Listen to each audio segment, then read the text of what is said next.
বড় মার বাড়িতে যাচ্ছিলাম, আমরা অটোই পাচ্ছি না। তাহলে দাঁড়ান গাইস, অটো পেলে দেখা যাচ্ছে।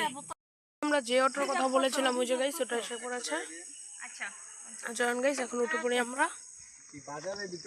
আগে নানু উঠছে, নানু উঠে পড়েছে, আমার ছোট ভাই উঠে পড়েছে, আমিও উঠে পড়েছি। চলো গাইস যেয়ে দেখা করি এবার। গাইস এরকম ভিউ গুলা বিকালে গ্রাম অঞ্চলে না আসলে তো দেখাই যায় না।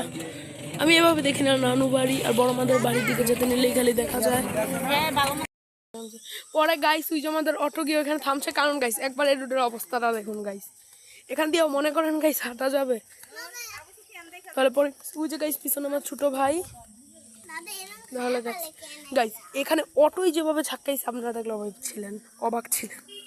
তাহলে এই দোকান থেকে আমরা বাচ্চাদের জন্য কয়েকটা জিনিসপত্র কিনে দিলাম, কারণ বাচ্চাদেরও তো আমার বড় মাদের বাড়িতে অনেক ছোট ছোট বাচ্চা আছে। এই যে ওর মতো ছোট গাইস, ছোট ভাইয়ের মতো অনেক ছোট গাইস। গাইস এই যে আমরা ফাইনালি চলে এসেছি বড় মাদের বাড়িতে।